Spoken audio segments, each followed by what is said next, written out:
We hear the word mindset every day, but what does mindset mean in sports? Our today's guest has worked with Olympic sportsmen, Commonwealth sportsmen, sportsmen from the IPL, and individual sportsmen. He is a peak performance and mental conditioning coach. Introducing Dr. Swaroop Savanur, and let's hear from him what he has to say about sports and mindsets.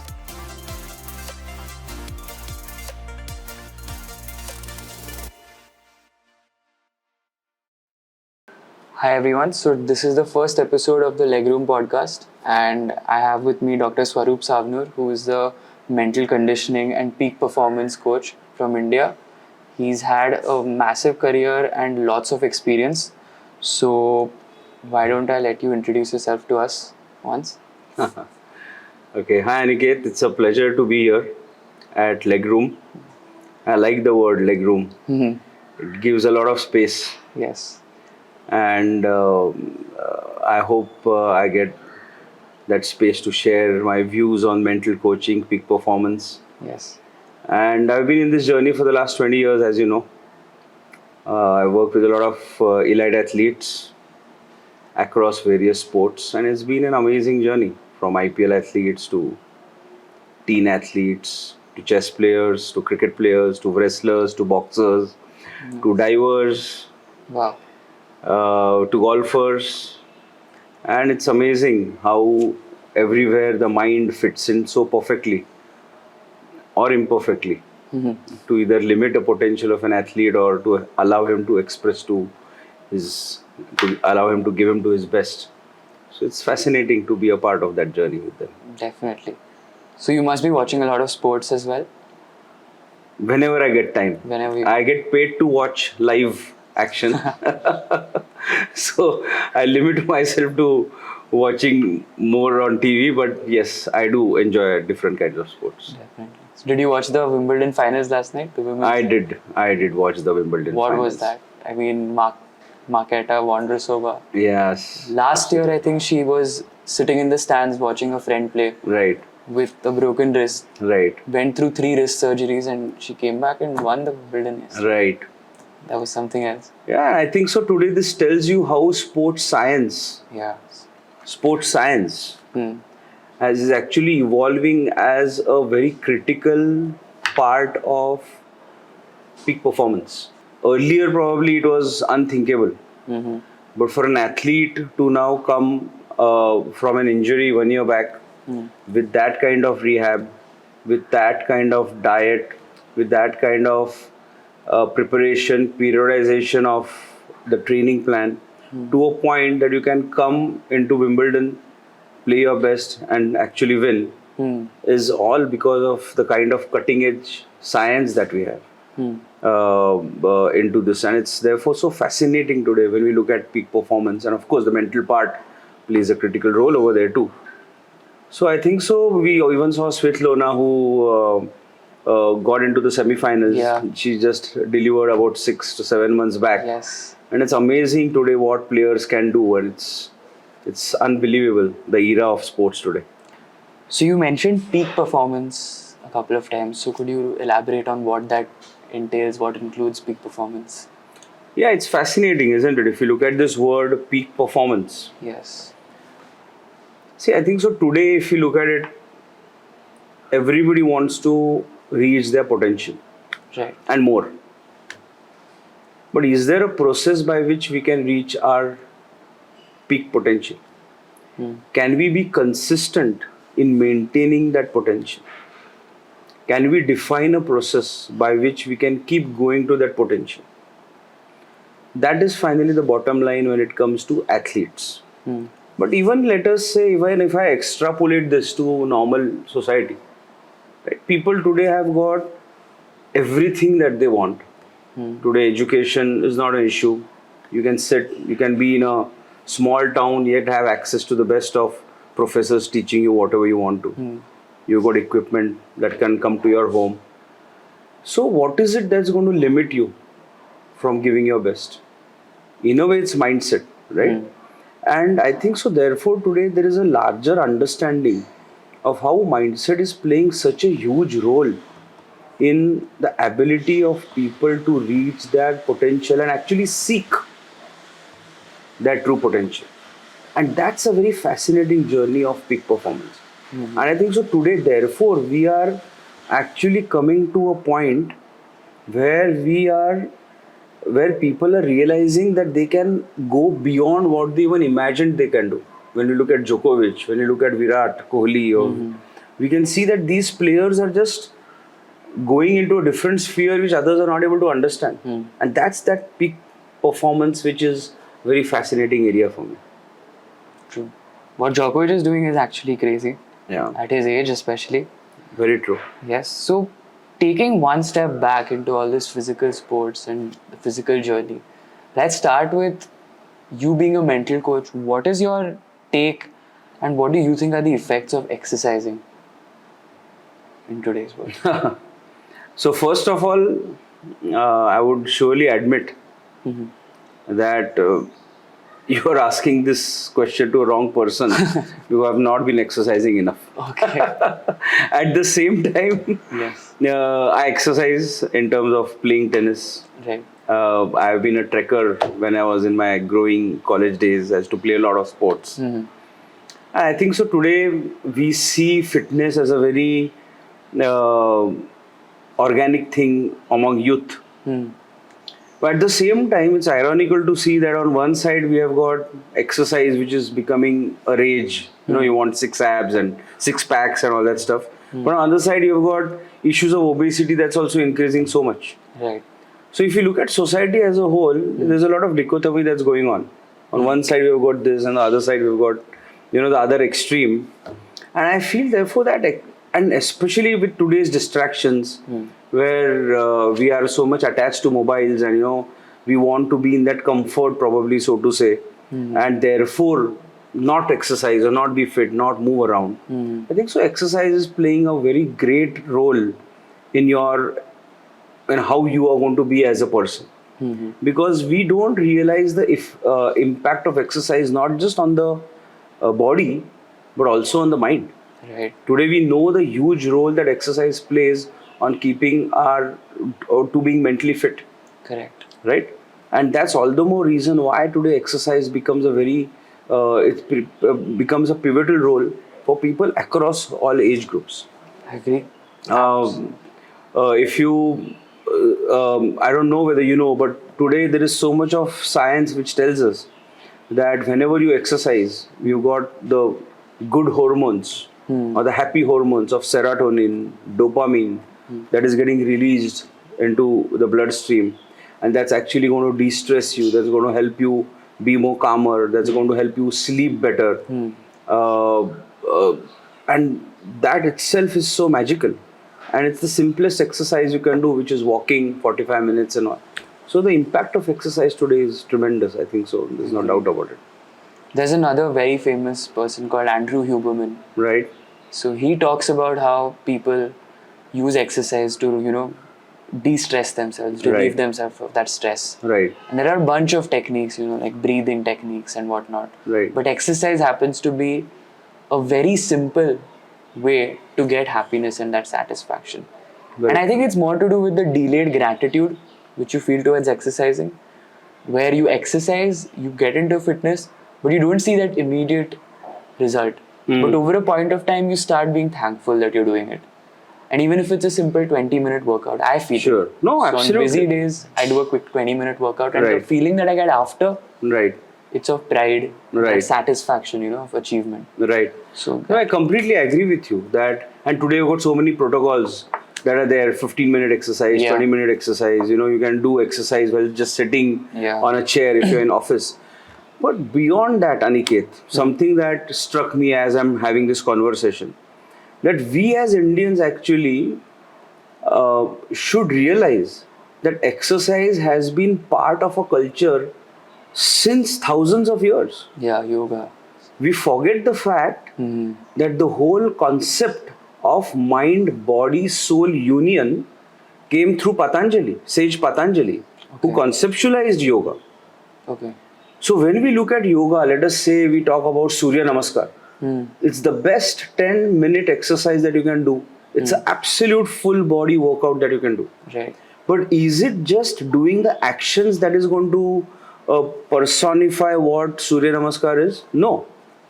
It is how your mind is tuned to your body at the time of doing that exercise Yeah. is what actually connects the body to the mind. And this is so beautifully explained, researched, expressed through so many different poses of asanas. And each and every asana of yoga has a connect with the mind and the soul. So we have always, as Indians, from ancient times, been connected to this concept of exercise as a way to heal not only your body but your mind, your soul, and to cleanse yourself of any negative energy, to have good vibrations and energy within yourself, so that you can live your day every day and be at your best every time in whatever work you're doing. Right. And that has been given to us on a platter, right? Right. The sad thing that I feel is when we don't realize the offerings or these things, these gifts that have come inherently within our own land, but need to be packaged and marketed it from outside Western influences for us to then cognizance of it, take cognizance of it, and then say, this is something unique. Yeah. I agree with you. Right? And I think so today we need to realize that, my goodness, we have got all of these learnings that we already have. And now we have got the International Yoga Day, and now thankfully, we have taken this globally, which is a very good thing that we are doing. But I just thought that this is something worth sharing, Yes. because when we talk about exercise, we talk about the effects of mind and body. We have been there, done that. Yes. And it's for us to popularize what came to us, what is already within us, and then take it within the youth, right? Yes, makes sense. Yeah. So at some point you mentioned, that you should do it throughout the day or at some point in the day. And since you've worked with individuals, tried to build their peak performance, and since you have worked with teams, when do you think can a person and when should a person engage in an exercise? Should it be at the end of the day? Should it be the beginning of the day? So how do teams do it, and what's the protocol there? So if you're talking only from a physical exercise perspective, and from an individual, from a performance perspective, we're not talking generic, right? We're talking about how is an athlete going to look at exercise. I think so exercise is very strongly connected to areas of non-exercise, which is called as rest and recovery. So planning your exercise has got a lot to do with planning your rest and recovery. Right? We forget the impact of sleep probably, or the impact of non-exercise time, so that you can exercise optimally. Right. And that is what athletes as a regimen have that. Right? Okay. They plan the exercise in a manner which, of course, is very, very detailed. Today we've got one of the best strength and conditioning coaches that are available, and they give a very clear plan, cardio, full body, specific muscle groups based on the sport, of course, that they are playing. But along with that, they also have a diet plan and rest and recovery plan that actually then allows and that exercise protocol to be maximized in that individual. So it is this combination that's allowing the exercise to be managed, to be done properly. Yes. Today we also know from research that even for us, for example, if you want to study for 2 hours, you know what you need to do before you study? Just a 5 to 10 minute jumping jacks that you do. Okay, or some kind of exercise you do, and start your day by doing that, or just before, let us say it's in the evening, you do some form of exercise, do Surya Namaskars, or do some stretching and some simple exercises that's going to take your heart rate to about 120, 130, right? And then you start immediately your cognitive functioning, which is a direct impact, which has got direct impact on your concentration and attention. That's going to dramatically increase. Definitely. Right? So this is now research that tells us that half an hour exercise prior to doing an activity which you require to do, right, can dramatically boost memory, cognitive function, right? And therefore, these are simple protocols that you can do during the day, Right. right? Based on what activity you feel you need to do, where you require that concentration, Right. right? And apart from that, of course, you can have your exercise routine where either you can go to a gym, but generally, when I have seen that the more it is connected to play, Right. connected to sports, the more the longevity of exercise. All right. Right? Because there are many people, like me, for example, I can say that, who will not want to go and hit the gym, who will Right. not want to exercise for the sake of it. But then, if you're playing sport, exercise just becomes a beautiful natural byproduct. Right? So, today, playing sport and therefore having sporting avenues, right, becomes a very critical aspect for people to indulge in more exercise. Definitely. Yeah. So, yeah. Now, from the mental part of it, if we are moving to physical part, I saw this, was reading about this beautiful experiment where there were around 10 to 12 women aging between 58 to 65. And they had extreme cases of osteoporosis and osteopenia. And there were these scientists and these fitness experts who put them on a fitness protocol where they had to lift weights, right? And within 4 to 5 months, it increased their capability and their muscle capability so much that within 4 to 5 months, there were 60-year-old women who were lifting off 40, 50 kilos from the ground. So even I feel just having that kind of muscle support helps a lot, and it increases your confidence also as Very you get true. older. Very true. Yeah, Yeah, but it's not surprising definitely. in a way, right? That it is this study is not surprising. If you exercise more, and especially if you do weight training today, the importance of weight training is even more in adults. Yes. No doubt about it, Yeah. because it maintains your muscle mass. It prevents bones from getting brittle. So I think so. There is a huge area here where weight training becomes a very important part for adults to indulge into, Right. so that they can maintain their posture, maintain their basic need for activity, moving around. So there's no doubt about it. Yeah. This is what actually should be taught in schools also, importance of exercising.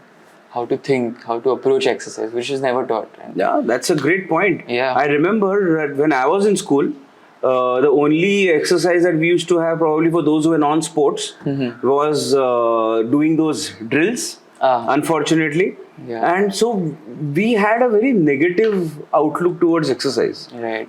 Right? We don't, unfortunately, have not probably developed exercise as a habit that you need to develop the way you are probably brushing your teeth. Yeah. Right? Just as you need to maintain your teeth, probably you need to maintain your body. And for Definitely. that, exercise is something that you need to do.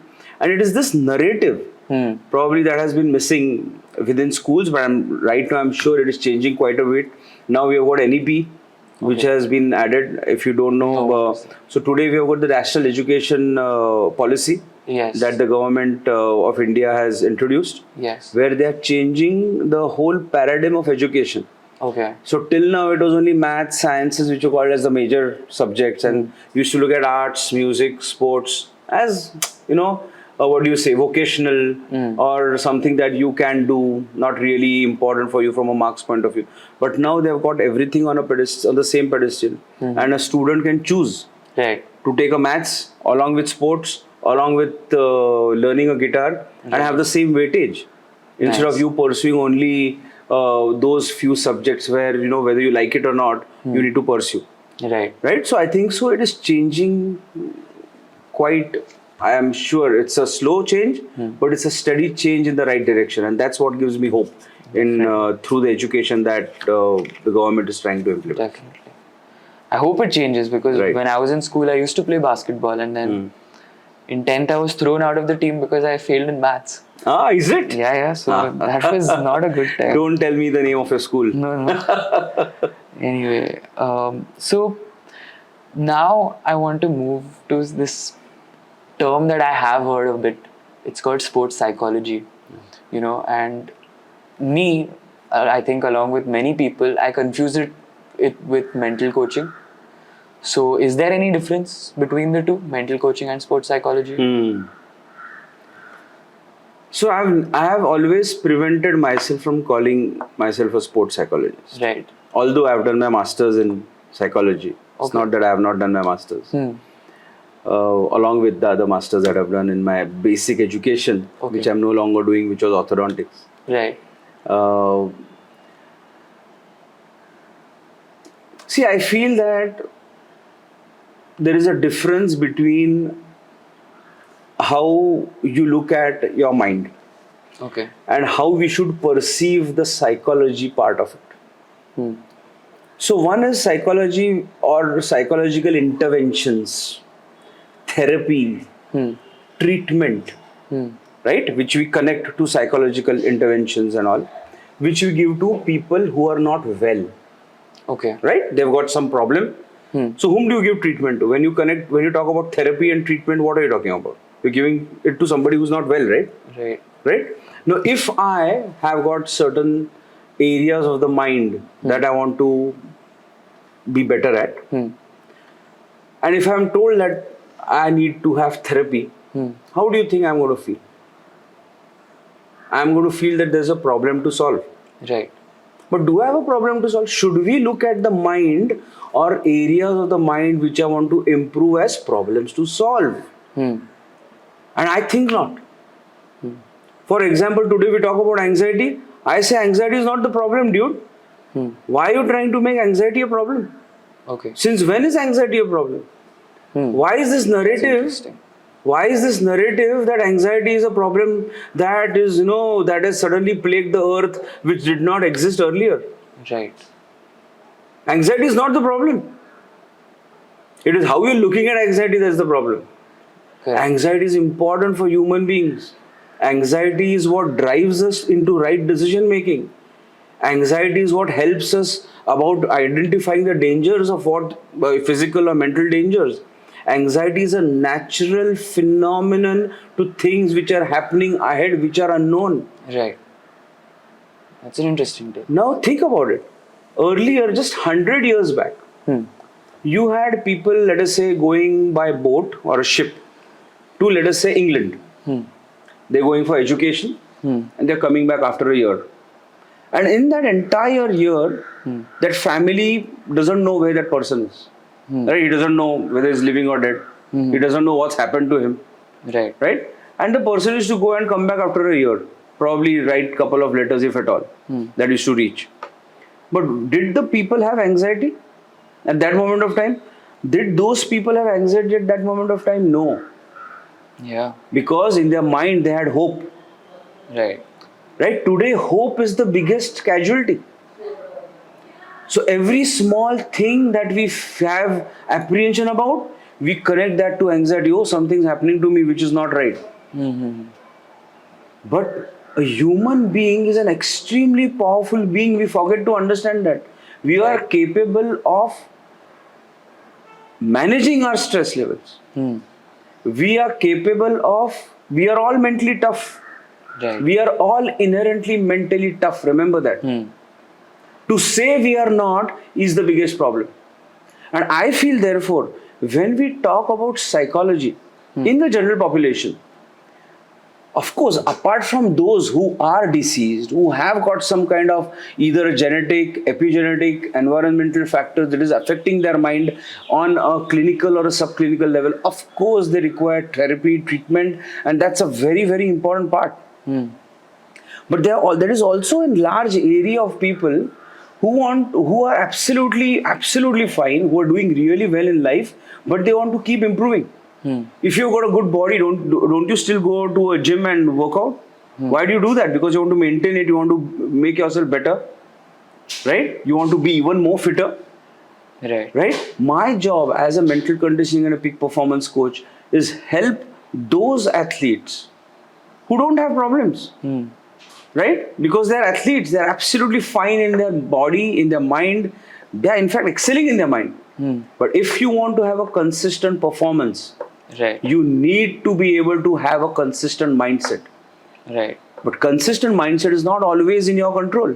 You don't know sometimes how those how your mind can behave in different circumstances, in different energy levels that change, when our hormones change, when environment changes, right? And when this perspective change within ourselves, if I still want to have a performance that I can absolutely manage, I need to have something that's going to handhold me in that journey, right? And that's the part about mental coaching, Right. right? And therefore I differentiate that from psychology. Okay. And I feel the approach is a very critical part of doing something.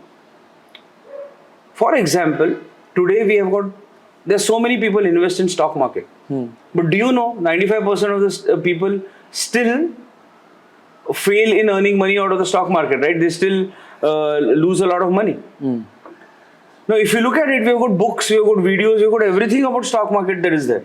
We've got Warren Buffett speaking for hours, right, on value investing. But what happens? People still, because of their emotional mind, still because of their own fears and apprehensions, are still making the same mistakes.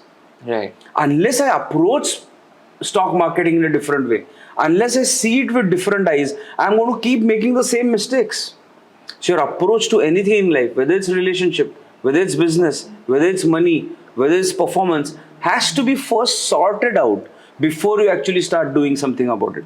And it's the same with the mind. If you go with the mind saying, you know what, I've got anxiety, therefore I've got a problem to solve, I'm always going to be very fearful of the person who's going to talk to me.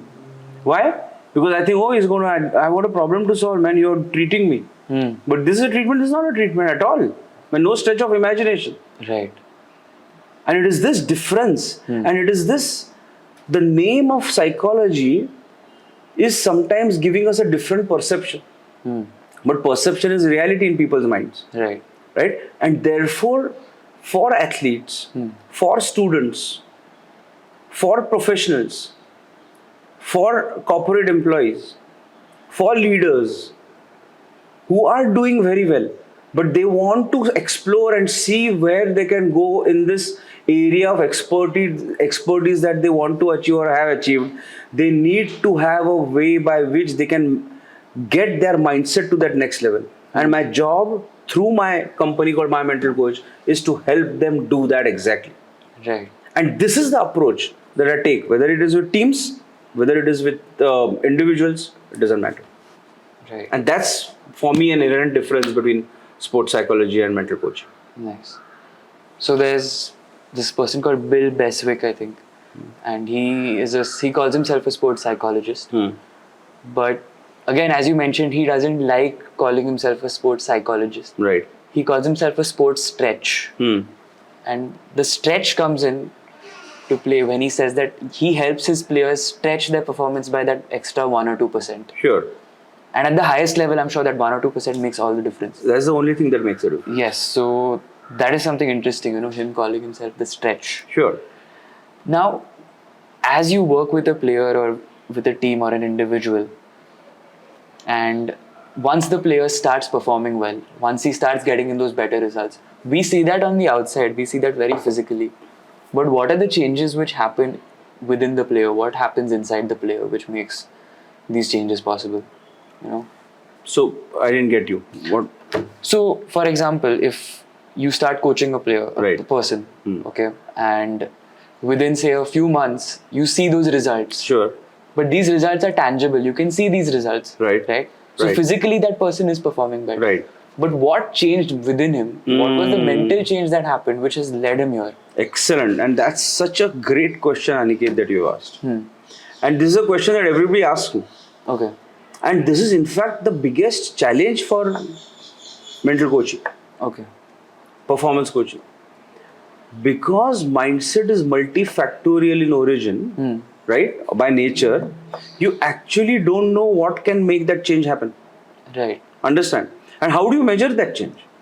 For example, if I want to, if I'm an archer and I have to hit the bullseye, today I can measure it, right? Today I'm hitting it only once out of 10. After 6 months of training, I'm hitting it 5 out of 10 times. That's a clear shift, right? Or a goalkeeper or a person who wants to hit a penalty, he will know, okay, I'm able to do it. It's measurable. Right. But mindset is not measurable. Right. And because mindset is not measurable, it is always going to be even more difficult to create objective ways to assess something which is inherently abstract in nature. Right? And that's therefore a great question.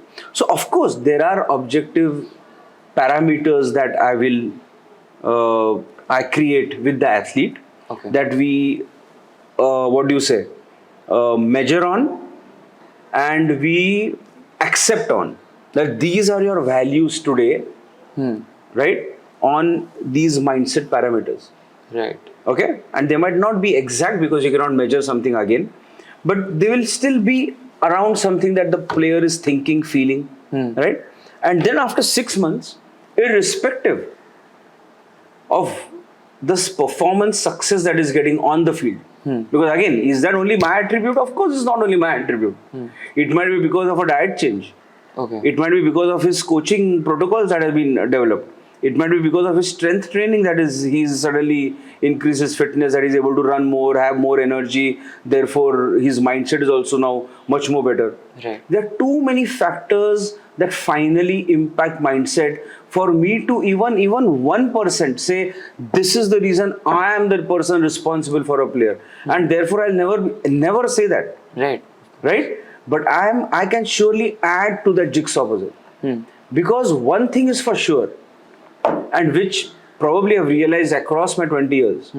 If you take two athletes and let us say we equate these two athletes on each parameter and say all of these have got absolutely the same thing in terms of technique, physical, diet, whatever those parameters are, which are measurable, and then put them on a competition, whom do you think is going to win? It's the person who's got a much more better mindset in terms of able to manage the pressures of performance and all that stuff, right? And other person, if he doesn't, is not going to. And finally, I feel so the beauty of why today this is becoming even more important is we are going very near to the pinnacle of peak performance. Right. Because today everybody is doing everything. It's no longer a preview only of the few. Everybody is doing everything. So you've got all the tennis athletes, if you see, who are doing everything on the diet part, doing everything on the technical part, doing everything on the physical part, who everything on the sleep and recovery part, who do everything on the data analytics part. So what remains? What remains is the mindset part, is the mental part, right? And therefore, as in the next 10 years, I feel this exploding even more, because that is always going to be the ultimate barrier. It's like exploring space. I connect it to exploring space. It's so vast that you don't know how where it can go, because there is no limit to what you can do with your mind. Personality, his mindset at that moment of time, right, is going to be different. Correct. Now, if you look at it, one of the most interesting routines that you will see is of Nadal. Yes. Yes. Right? He's a very famous example, Right.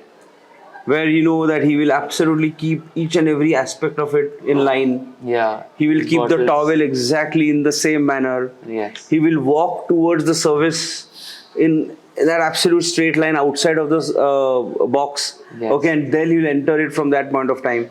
Every time, whenever he's serving, before he serves, he does that routine, and every Yes. time he's receiving also, each and every aspect of his movement is controlled. Right. So you would say that's a weird fetish, right? Why would you want to do that? Right. But for him, he knows that if I want to keep control of my mind, Correct. I will need, it's his need to control each and every aspect of his doing. Because if he does that, he's keeping his mind under check.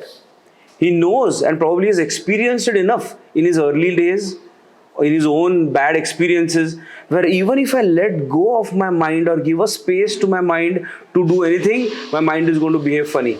It's not going to be in my control.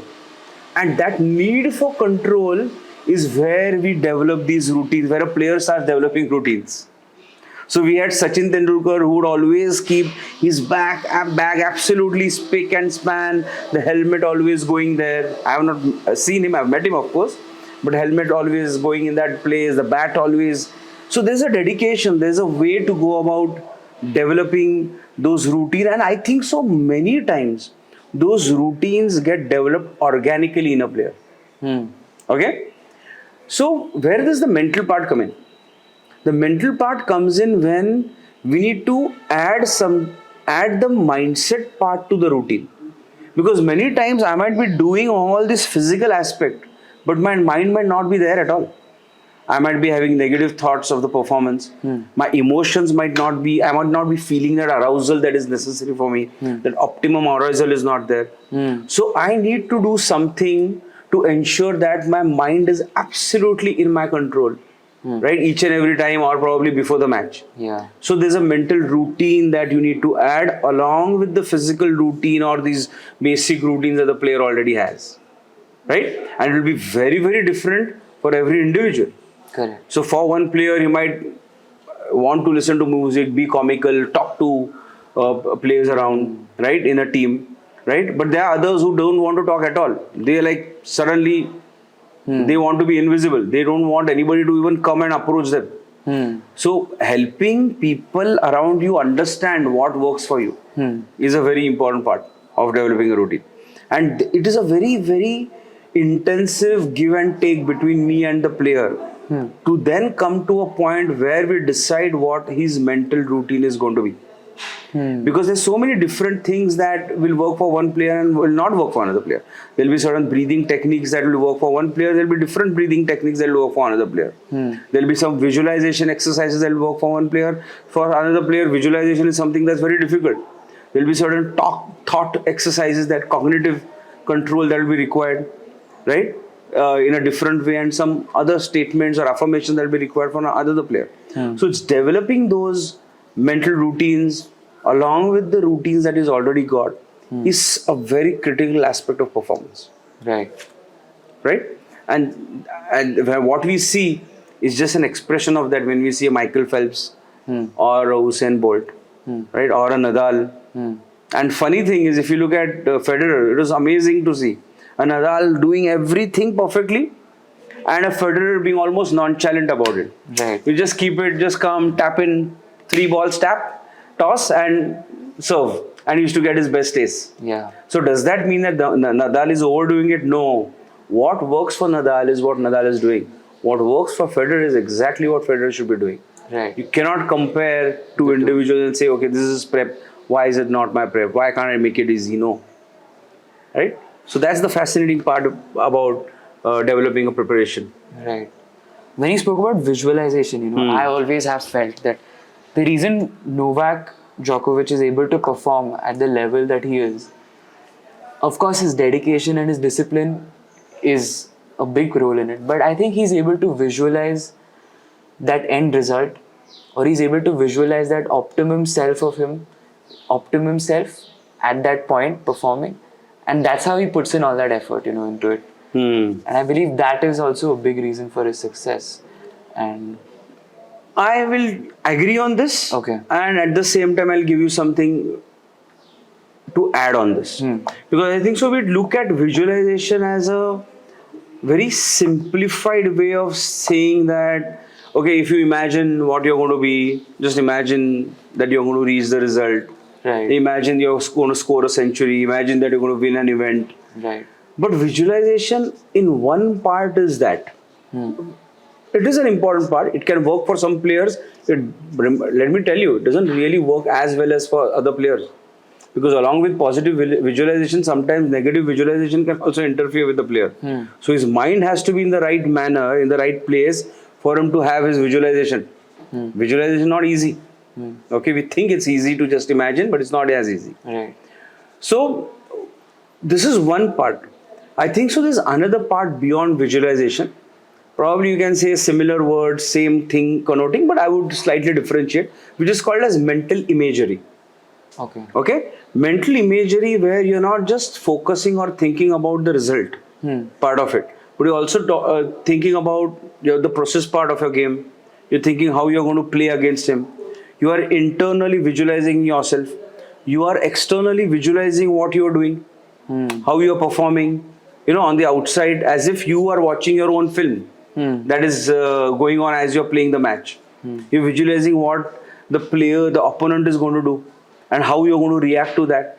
So that is an even more stronger form of visualization in performance, which we call it as mental imagery. Right. Right? And there are certain visualization techniques that come very easy, and there are certain visualization or mental imagery which needs to be learned. There's a learning curve, right?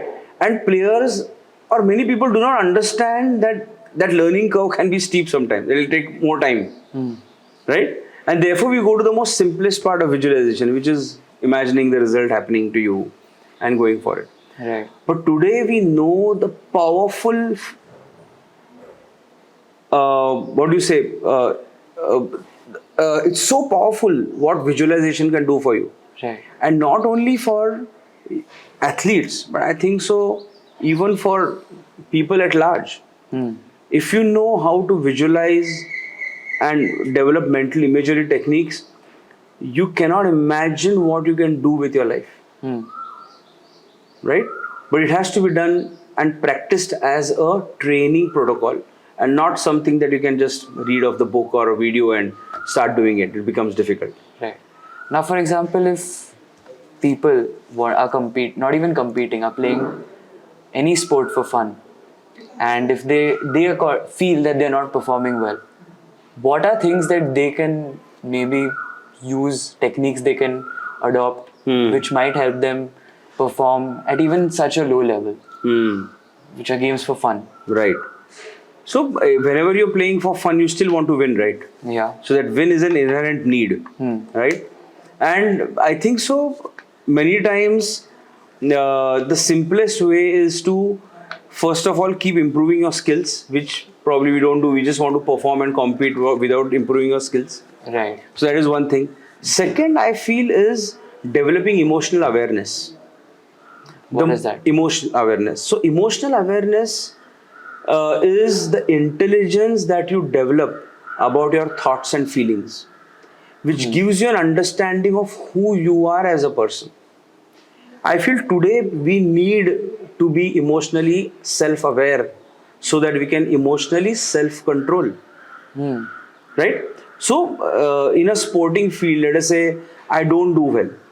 I lose love 6 in a set, in a tennis match. Let us say that I'm playing. Now I can go back, I've got two ways in dealing with it. Okay. I can say I'm like this only, Yeah. right? Or I can say, you know what, let me not think about it for now. Let me think about why I made love 6 tomorrow. And tomorrow I'll have a much more better way to analyze what mistakes I made, what decision making I did not do well, what tactically I didn't make a mistake, where did I feel the pressure which I could not control, right? Now, if I'm able to do that, then of course when I come back, I'm going to put that hopefully into practice, and then I'm going to come back much more better. So the emotional baggage is not affecting me.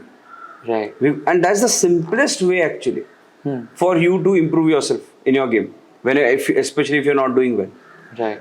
So not doing well is a great opportunity for you to, in a way, know what you are doing in life, in your sport.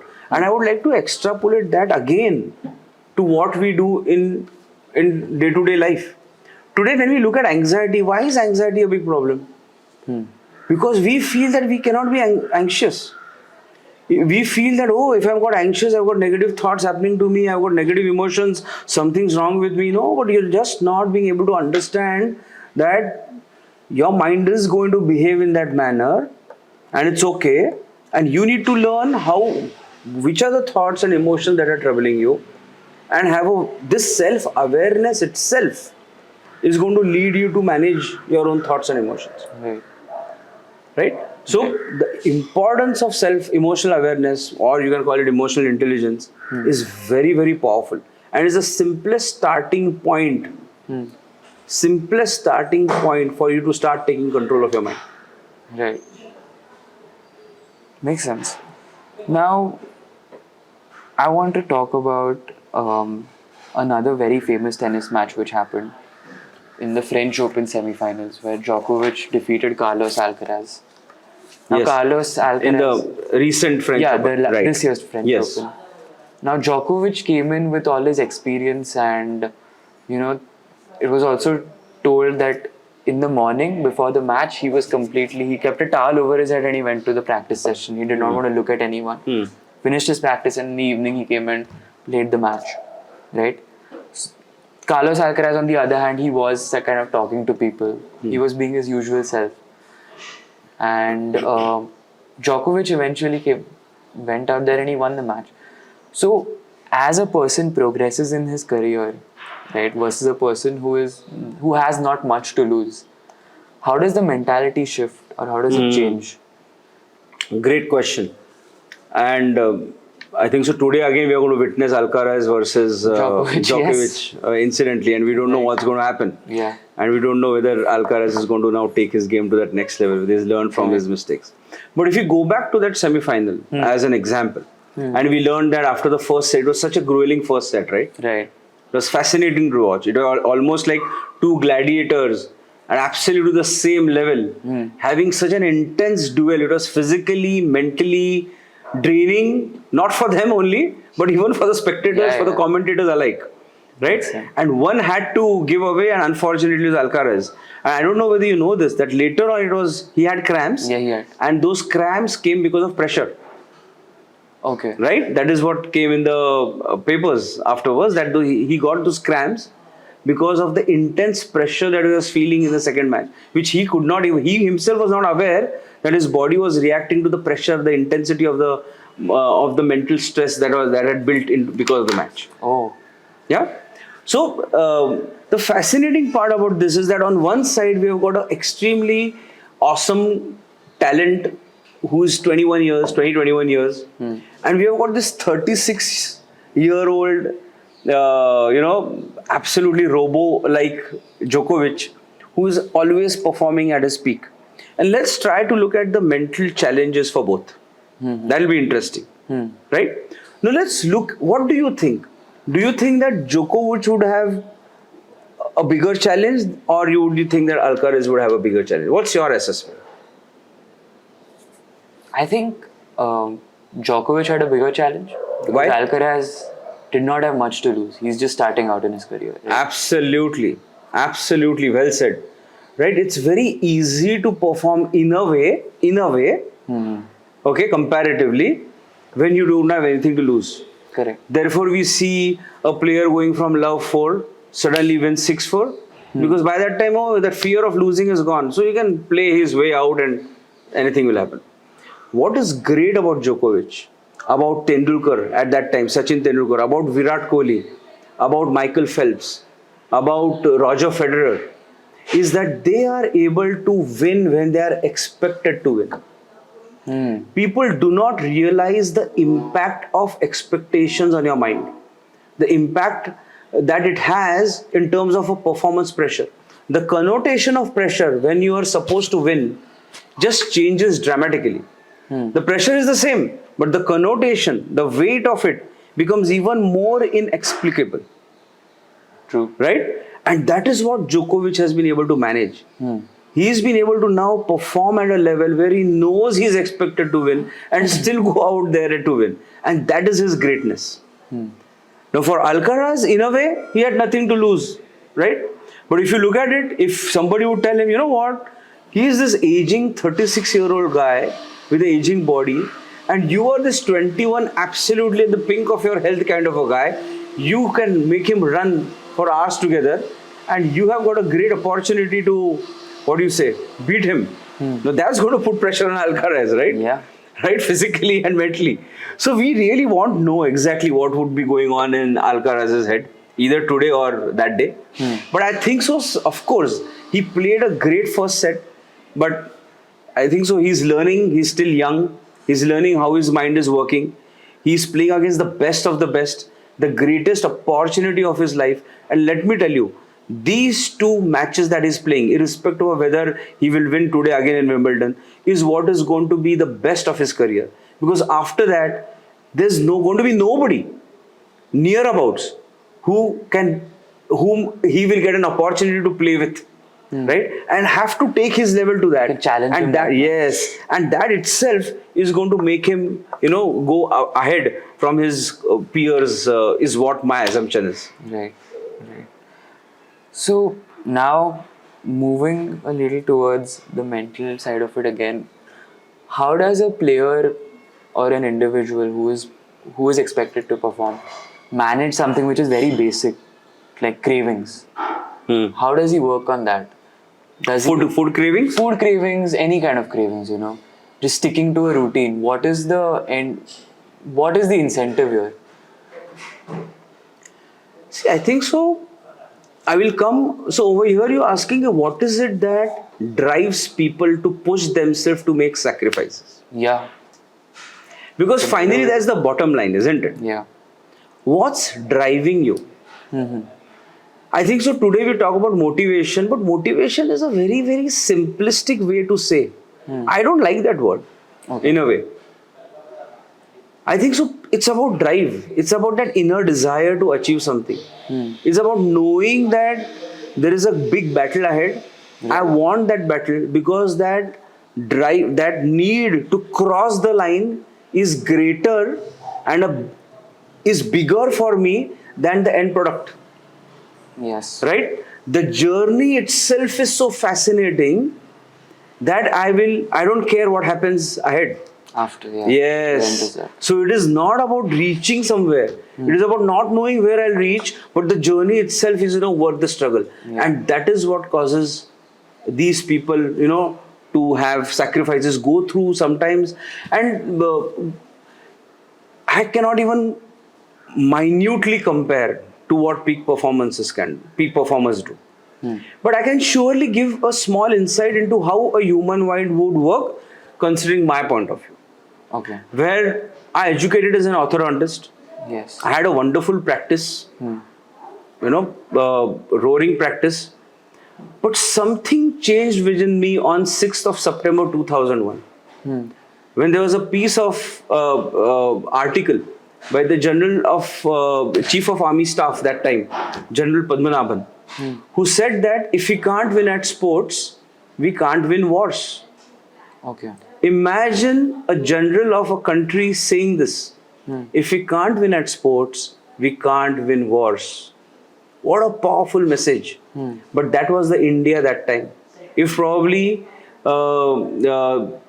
if there was a body part missing in Indians that time, it was guts. That is what people would say. Indians don't have the killer instinct. And when that article came, it struck me so much that I cut that. Today, 22 years hence, it is still on my office wall. Every day I look at it as my inspiration. And so when I transitioned from being an orthodontist to getting into something which is completely unknown, there was nothing called as sports psychology or mental coaching for sports or elite sports to that level as it is. 22 years back. Right? But the need to go through that drive was so intense that I had to accept it doesn't matter what happens, but I will be uncomfortable if I don't do that. And that's that feeling of uncomfortability, of not doing anything, that drives people to start making sacrifices. yeah, Right? And whether it's a Mahatma Gandhi, whether it's the great historical people, whether if you see players performing, whether you see people doing things in day-to-day life, it's not just these great people. There's so many people who subconsciously are driven by things, by the journey itself, irrespective of where they are going. And I feel that is the secret sauce for peak performance. Yeah. If you get inspired, right? If you get inspired towards a thought that will make you so uncomfortable that you need to do something about it and push yourself to the brinks, knowing that you might fail, that is the epitome of what you want to do in your life. And that itself is beautiful inspiration for all the sacrifices which you will then be ready to go ahead and take. yeah. So that is probably a bigger metaphor that I would like to give to this simple question that you asked about cravings for food. Right? Now suddenly, what is more important to me? It's for me to reach that is just a very small thing. But for me, whom I need to reduce my weight, if I have to say, I have not been driven to that level where I need to say, you know what, I need to change this. So till the time I find that, I don't think so I'm going to do that. Right? So that's the difference between how only motivation doesn't play, but drive is what is critical for you to actually make change happen, or else you'll always talk about it, think about it, hope for it, wish for it, but you will not, nothing will happen to you. Now moving into team sports, you know, and you've worked extensively in the IPL, and now you're working with the under-19 women's and men's cricket team. How and have you witnessed any instances of within the team rivalries? And if yes, how do you deal with those? Because at the end of the day, a team is defined when it works together as a whole. Very true. So how do you deal with that, and how do you help them gel together? That's a great question. And see, I've worked with I don't know whether you know, with the Indian football team, which was for the FIFA Under 17 World Cup. Okay, wow. And I had the opportunity to be with the team for 8 months, travel across Europe. And since it was India's first World Cup, you know, the pressures were very high. Right. Then on the other hand, with the IPL team, Punjab Kings IPL team, for the last 2 years, 21, 22, I worked. And I worked with so many other teams that are getting built at the National Cricket Academy, under 19, emerging players. And it's fascinating how the impact of dynamics within the team is going to lead to is going to impact performance of the team as a whole. Yes. So there's a lot of interplay happening within the players themselves, between the players and the coaches, within the coaches themselves, how messaging is happening between the groups. Then there are other stakeholders, and then there are selections that sometimes happen. So as these layers start getting built from a team point of view, right, there are different pressure or there are different mindset challenges for players than what it would be for an individual player. Right? And therefore, they need to be dealt with from a different angle. And for me, it's a very fascinating research rather, or a work that I need to do along with the individual work that I do with the individual players, is the work that I need to do with the team as a whole. Right? And that work is not just from a player-centric point of view. That work is also coach-centric. That work is also to ensure that there is a right collaboration between the players and the coaches. That right kind of understanding is there. And therefore, team dynamics today is increasingly playing a big role in overall team performance. And that's why we see a team from Steve Waugh's, Australian cricket team, did so well. But afterwards, it could not be, you couldn't replicate it. So why couldn't replicate it? Is it only because of the great individuals that were there within the team? From Shane Warne to Glenn McGrath to Steve Waugh and Mark Waugh and all these players? Or is it something more? Is it that bonding that we call, that we use the word today? What is it that causes team performance to, for them to really excel at that? So these are very fascinating questions. And probably I will not say that I have all the answers, but there is a lot of work that is going on in team dynamics that is worth researching on. Okay. Right? And each of that is going to make a difference. For example, when we look at IPL, IPL is fascinating because there are different kinds of players. First set is the junior players versus senior group of players. Then we have got players who are very, very experienced, right? Who have got probably retiring, and those who are playing the first IPL. Then there are players who are from overseas, having a different motivation to come and play in the IPL. And there are Indian players who are looking at an opportunity to earn the big bucks. And within that, and then there is fame. Then there is that, sudden uh, what do you say? And the entire thing about IPL is so festive, right? That everybody is watching them, millions are watching them. It just creates a different kind of an aura that the player has never experienced before, right? And that is one aspect. Then there are coaches, all top coaches. They also have their own what do you say pressures to manage, because finally we are all human beings. Nobody's robos over here, right? And then there are support staff, then there are franchisees, and the whole thing is fascinating in terms of how finally it's going to impact performance. So I, of course, cannot go into specific details or individual names of what happens inside the IPL, but the personalities, different personalities, is what makes IPL so interesting. So I have had the privilege of working with KL Rahul, Mayank Agarwal, Mohammad Shami, which is a dear friend now.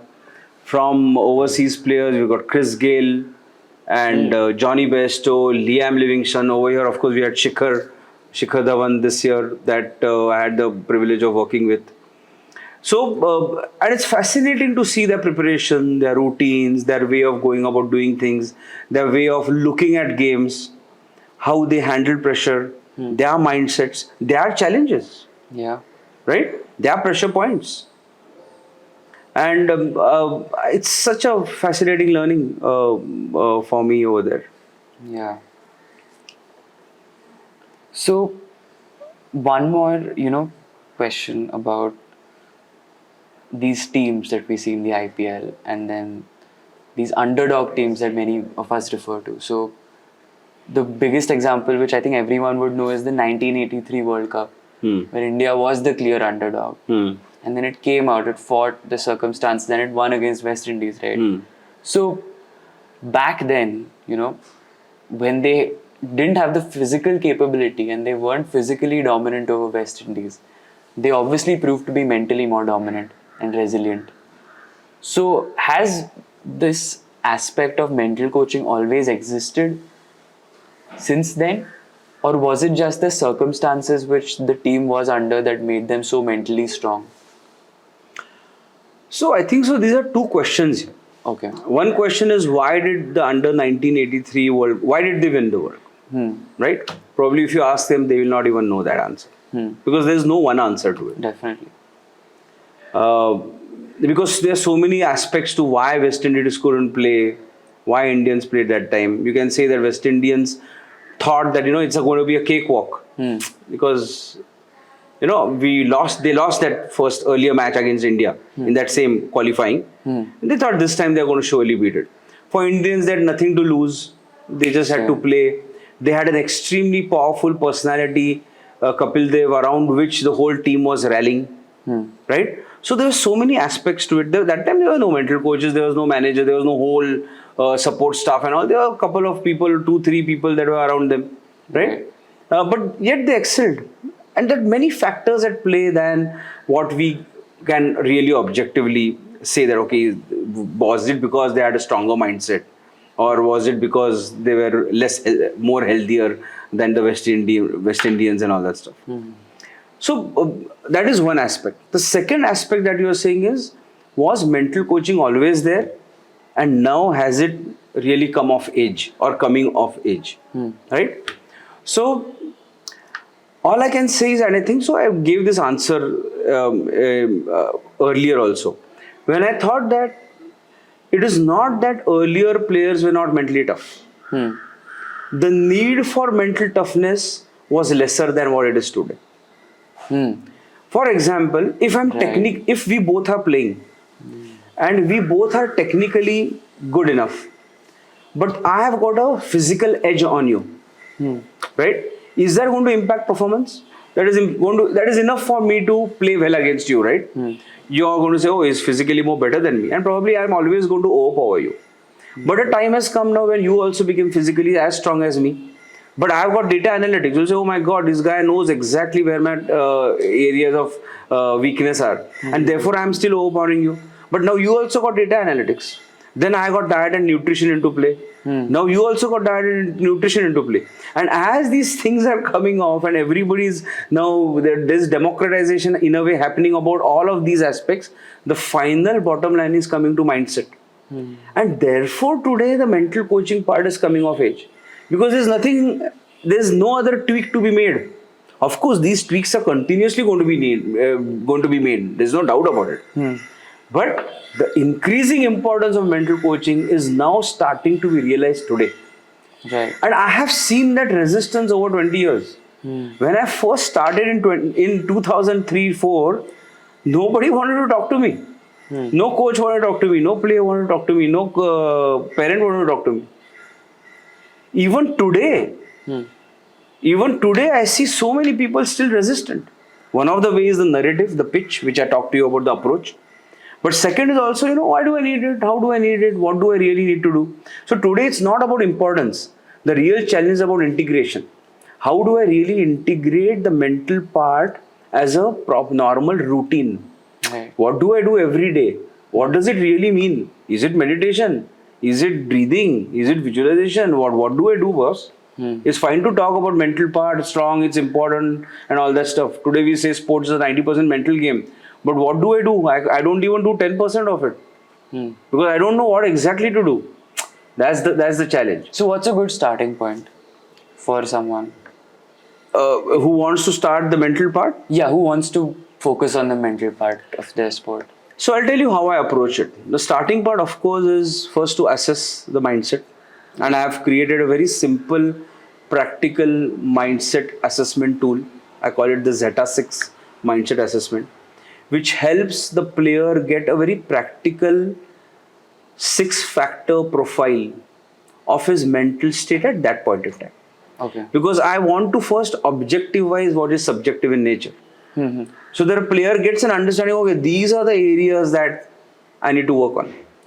Another beautiful part about the mind that we actually don't realize is there's a cause and effect relationship. For example, I'm not feeling confident today. Okay, should I work on your confidence? Not necessary. Why? Because if my motivation is not right, my confidence is going to suffer. What do I need to work on? Probably your motivation. But what's my motivation? Is it a cause and an effect? No, I need to understand that first. Before starting working on motivation, I need to know, what? My belief in myself, about how I'm perceiving myself itself has gone for a toss. Therefore, my motivation towards daily practice is gone. Therefore, I'm not performing well. Therefore, my confidence is gone for a toss. Therefore, my performance pressure is so high. So, what do I need to work on? Do I need to work on the pressure, the motivation, the confidence, or my belief? So, understanding the cause and the effect relationship within the mindset is the first critical step for me when I work with a player. And first critical step for the player, only then the player will know what to work on. And that's why people today have got access to everything. You've got books, you've got videos, you've got techniques that are always there. But you think it's easy to start? No, because you don't know what to start with. Right. And that's why the first step should be planning, having a clear program of your mental training journey. So after assessment comes a program, whether it's for corporates that I work with, whether it's for leaders, whether it's for professionals, whether it's for a student who wants to give an JEE exam, or whether it's a teen or an elite athlete who wants to develop his performance to the next level. For all of that, the principle is always going to be the same. Identify what your strengths, explore what your challenges are, define what is the cause and effect, start a program by which over a period of time, through repetition and practice, is where your mind is then going to go. And therefore, for me, the mantra is very simple. I look at mental training like this. Train your mind the way you train your body and skills. That's the approach which works.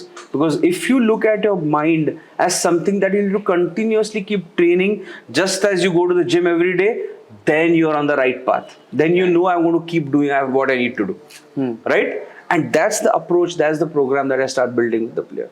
And that's how normally, therefore, I would say that this is exactly how a player should start looking first and approaching the mental part of the journey. Because that approach is the critical first step to starting on that journey in the right way.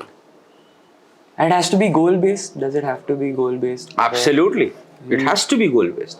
I think so. Everything we do, needs to have clarity of goals. What do I want to achieve over the next 6 months? 6 months. On the mental part, or on the performance part, or on the physical part, right? Or on the study part, Right. or on your career path that today you're setting out to. There's so many today's people have got so many options to do, right? It's like going into a mobile shop and then finding out, okay, what mobile fits for me. Can you imagine how confused it will be? Right? Today, that's what today is happening with today's youth. Yes. There are too many options. There are too many things that are interesting. There's too much of information, and therefore I don't know what exactly to do. So I'll do this because I find this exciting. Then I'll get bored. After I got bored, say, "Oh, this is interesting." Then I get bored again. "Oh, this is interesting." Then I get bored, and doors keep opening, closing, but not really realizing what you really want to do. Correct. And that's why having clear goals, having a clear vision, having the right drive for achieving that becomes even more critical for today's youth. Overall, I would say, not just for athletes. Right. Wow, that was helpful. So, when you're working with a team, whether it's men or whether it's women, what are the main differences and difference in approach that you would take? You know. That's a good question. See, I feel that an interesting part when I work with women and girls is that I see a different spirit in them. Yeah. It's almost as if, they are rebels. Yeah. They want to prove themselves right. They want to prove the world right. They want to prove the naysayers that they must have had within their family or outside of the family, right? And show to them what they can do. Right.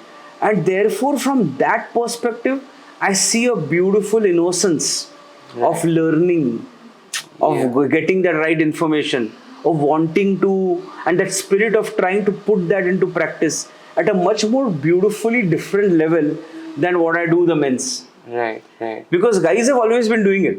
Yeah. Right? So it's just a natural progression for them. Right. But for women, I see a different spirit, and it's therefore wonderful to work. I agree. Because there is a different kind of an engagement.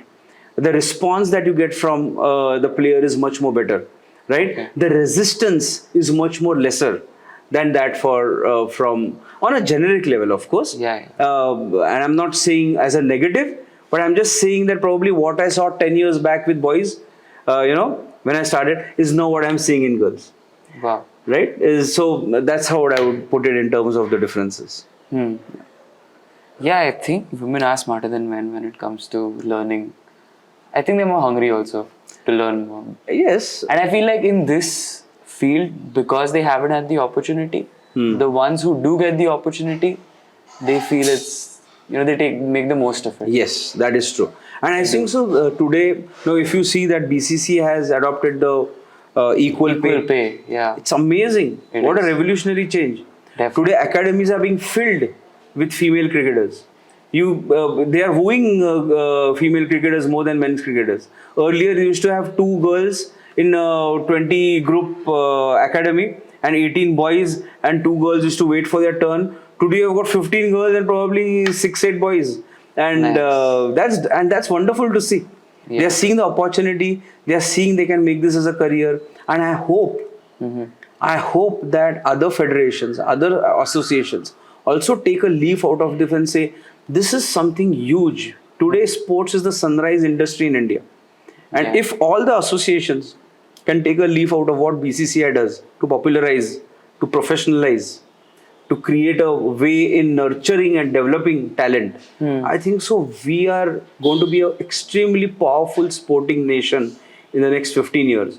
No longer will we wish for that Olympic medal or that 1 medal or that 2 medal, because considering the population, we should have 50 medals in our kitty every time we go into the Olympics.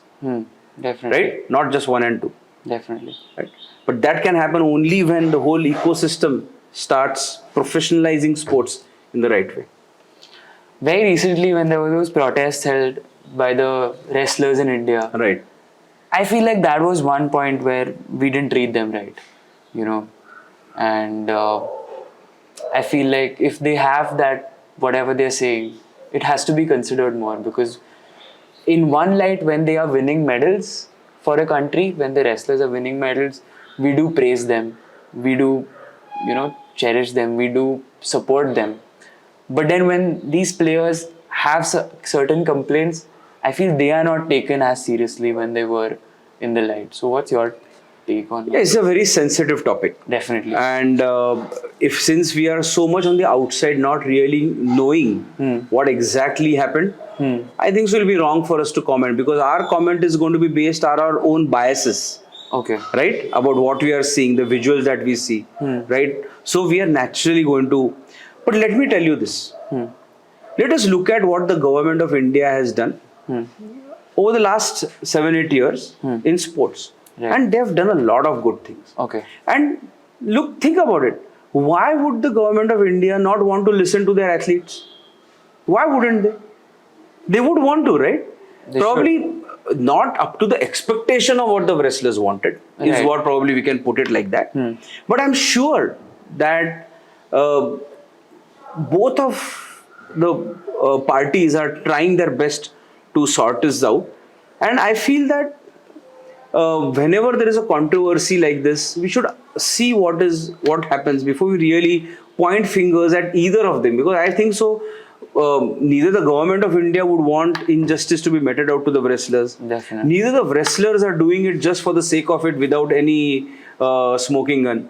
So I feel let's see what pans out rather than really putting our money on either of the parties. Okay. So you are, I mean, as even I do believe it, but how is the current sports sector in India look like, and where do you think we'll be in the next 10 years? Yeah, I answered that question in a way. I feel sports is a sunrise industry. Right. And when I say sports, not just athletes, I talk from a business point of view, the sports science part, the data analytics part, the sports technology part, the sports infrastructure part, the sports management part, right? There's a huge amount of scope that's going to come out in the next 15-20 years. Exactly. And people who are going to get into it, if they get into it at the right time, they're just going to ride a huge tidal wave of success, right? So there's no doubt about it. Along with that, of course, the challenge is how do we really nurture this real interest that's developing? Not only in cricket, now you've got javelin suddenly becoming a big sport, track and field coming up of age, tennis, badminton, table tennis.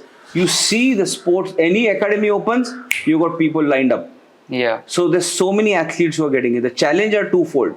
One, how can we help nurture talent into a professional level? Because I see a huge gap. We have seen that in tennis, and probably we can discuss it more later on. But so that is one challenge that is happening. Okay. But if we are able to manage those certain challenges in terms of how we get them to be professional, how we can ensure that there is some safety net in terms of those who are not able to go to that next level, how can we educate parents more, how can associations help parents of teen athletes more, I think so this is the next big thing in India. Not talking about expectations, this is a slightly different kind of an approach, but nepotism, it does exist in all industries, I'm not talking about in a negative way, because in a way I support nepotism. If you are willing to carry forward a name, if you are willing to take certain efforts, then why not? Correct? Right. But I feel the expectations which are laid out on the next generation, it can be a little unrealistic when it comes to, say, Arjun Tendulkar, when it comes to Mick Schumacher in F1. So, do you think that these expectations are something which lead to them maybe not performing, or is it because we're comparing them to their previous generation, their performances? Yeah, see, I think so. If you look at, it's very natural for. I don't think so. This is nepotism, where a player is coming into a sport that has either of the parent played. Right. That is not nepotism. Nepotism is when somebody is getting an unfair advantage. Right. Okay, because he is from the same family, or he's getting an unfair advantage over others. That probably would call it as nepotism. Okay. In terms of expectations that players have of early stars. Latest, you talked about Arjun Tendulkar, you talked about Schumacher. We had Abhishek Bachchan as Yeah. an actor, right? Finally, uh, um, whose father is such an iconic person.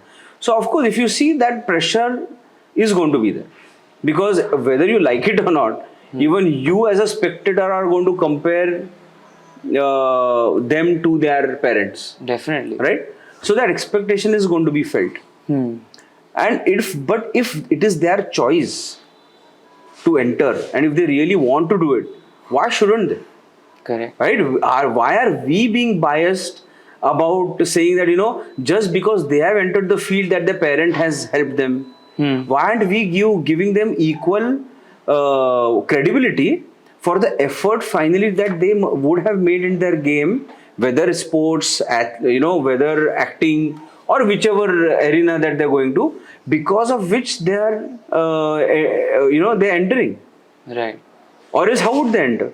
They would have entered. They had to have to finally make the same effort, put that time and energy, right? Or else they're going to get exposed at some point in time. Right.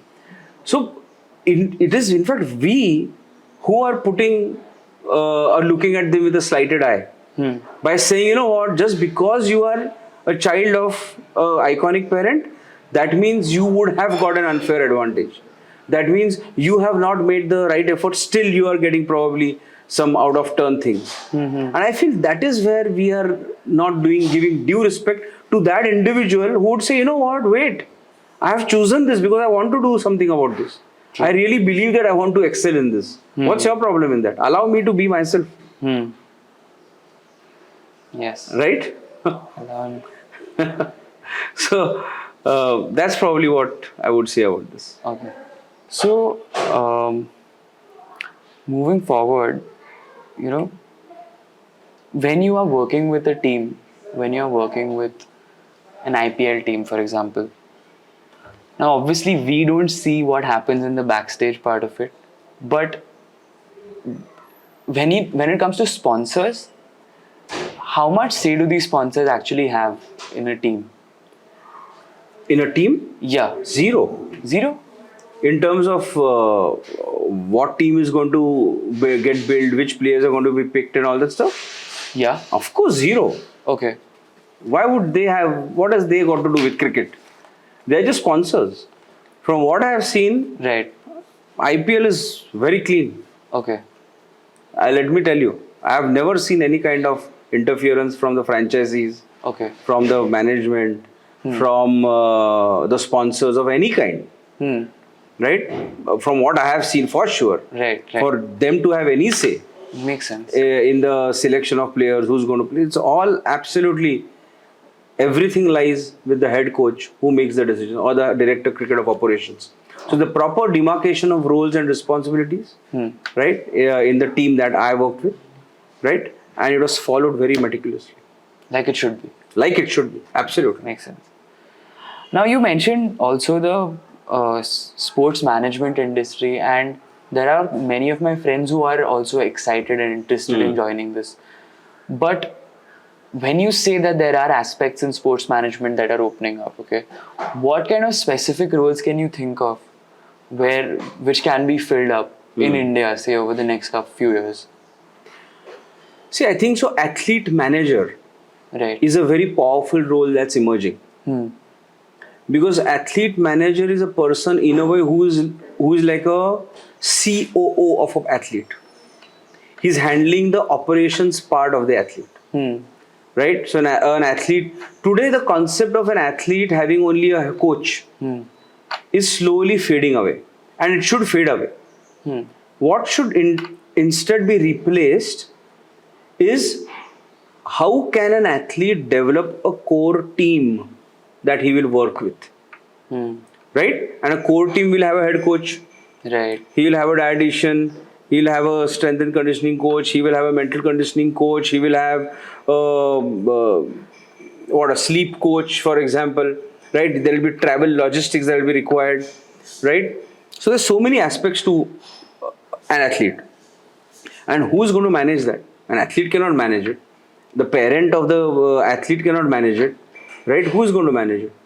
A manager is going to manage it. And manager, in fact, therefore plays a very pivotal role in the success of an athlete, which we don't realize.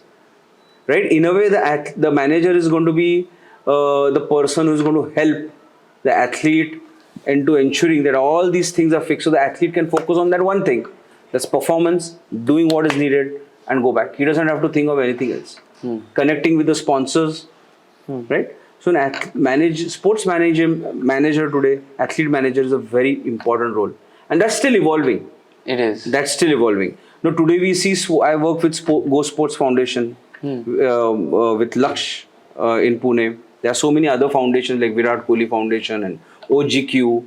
So, what they do is they appoint sports athlete managers for every athlete that they're working with, right? So that athlete manager is responsible for that athlete to manage this whole thing. So it's thanks to them in a way that the sports management industry is really picking up well. On an individual level, I haven't seen much of that happening, but surely at a corporatized level, I can see that happening much more. Right. Do you watch F1 Formula 1? Do you follow it or? I have not had that inclination till now to follow F1. Okay. It's really exciting, especially because in your field, right? In F1, there are two players competing, two teammates competing for each team. Right. But the funny part here is that the teammates are each other's biggest competitors because they are both fighting for a seat in the team. Now there are certain teams where there are players who are more preferred. So there's a top driver and then there's a second driver. Right? For example, Max Verstappen, if you must have heard. So he has a team called Sergio Perez. And it's very clear that Max Verstappen is the top priority driver. But it's kind of interesting to understand the kind of mental conditioning that they have to go through, you know. Because physically also it's extremely grueling for them because they have to sit in front of an engine which is extremely hot. Right. So after every race, racers lose up to 5 to 6 kilos. Right. Due to sweating. Right. So that becomes the physical part of it. But even the mental aspect of it is extremely exciting because having a teammate, but at the same time not having a teammate, is very interesting. Yeah, well said. Well said. I agree with you. Yeah. Now, as we come to the end, this was just a passing thought, you know, which came to my head. But is there anything, like when it comes to mental coaching, is there any concept which talks about coaching for coaches? And has that ever existed? Or is a coach only someone with a lot of experience? And this can be a physical coach or a mental coach. See, I think so. Whether you are a player or a coach, Right. you need to continuously improve. Definitely. Right? And coaches need to keep learning, getting certified if there are certifications available, pushing their boundaries. It's all about today having a growth mindset. Right. And not a fixed mindset. Earlier, I feel this is my way of doing it. Now, I think so. The coach's evolution has also happened. There's a transformation in how coaching has evolved. And there are coaches who are going to be resistant, who are going to be very flexible towards having this new approach. Right. Where developing a team is a new coaching philosophy. And if I am a person as a coach who wants everything under my control, that evolution is going to be difficult. Right. And that is where the coaching for coaches plays a very important role. Where developing coaches, having continuous training for coaches is an extremely important thing. I know for a fact that at NCA, National Cricket Academy, it is followed very particularly. There are 3 levels of certification where coaching for coaches. In fact, I am one of the course faculty for the coaches to coach program, where I'll be helping the coaches talk for the level 3 certification, talking about the mental coaching and sports psychology part of the whole thing. In football, there is a lot of coaching certification happening. I don't know about other sports, but I'm sure it's evolving. And today, I think so, associations are hopefully realizing that coaches also need to evolve to develop the whole ecosystem, because they are the first connect with the athlete. Right. An athlete is going to develop because of the head coach. All of us are just complimenting the athlete, but all of us also complimenting the coach. Right. We are there for the coach, Hmm. right? And we are there for the athlete. But that connection between the coach and the athlete is so powerful. It's so unique, right? It's so fascinating to see a coach talk to me about that athlete. It is almost that the coach is talking to me about their child. Oh. So a athlete is a child of that coach on the ground. That is the kind of passion with which there are coaches who nurture these kids. It's beautiful to watch. But with emotion comes the emotional challenges. And Right. therefore, we need to help the coaches also to ensure that they can keep giving the best to the child as the child faces new challenges and starts growing. Right? So it's a very, very good question. And I think so today there's a huge scope for developing coaches into even becoming better coaches. Not that they're bad, but even becoming better coaches. Right. So they can develop the athletes even more better. Right. So in conclusion, I don't think I've asked you this, but you know, when it comes to mental coaching and when it comes to sports psychology, the end result, what is the end result? Because I think winning will just become a byproduct if you are a part of this process and if you follow it properly. Yeah. So where do you see it ending? Yeah. What is, For an athlete, yes. great question. And I asked this question myself when I saw Roger Federer. When he had won, I think so, 14 or 15 titles, Grand Slam titles. He had that knee injury. 3 years he did not win a Grand Slam. And he has got 4 children. He's made loads of money. He has got the greatest respect in the world for everyone. People love him wherever he go. Right? He is already there. Why does he still want to play the game? What is it that he's seeking? What is it that is seeking? And that is where the answer came to me. And for me, therefore, the answer is you are not your success comes when you start on that journey of self exploration. It's a discovery process for you. Discovery of where you can push your limits. What are your limits that you're trying to seek? Because that is finally where the real joy for a human being is all about. When you want to see where you can go in the thing that you love the most. For me as a mental coach, that is always going to, where do I keep wanting to get the biggest challenge, the toughest athlete, the most difficult circumstance in which I want to coach. Because that is going to give me the understanding of who I am as a person and is going to make me learn about, about myself. And that is the journey that I feel people should start going on. And when they go on the journey, that is always just a byproduct, right? Your journey itself is going to be what defines success for you and not the result. And I feel that today, when we talk about people wanting to earn money, this, I think so, point is going to come where money is not going to be, it is just there, but it's going to be so much beyond that. And it is those individuals who are able to take themselves to that level who are going to be very, very powerful in this age of AI and technology, where that intelligence, that wisdom, that knowledge that only you can gain, that only you have within you, is going to be the differentiator amongst all others who are going to be succumbing or being limited by, that domain that probably they'll create about success. So that I feel is therefore the mindset part, right? And therefore I feel today we're in the midst of a mindset revolution, right? And those who are going to be on that mindset revolution, train their mind to be better, train their thoughts and emotions, understand their belief systems, see what they can do, and realize that you can do really whatever you want, with the right processes in place.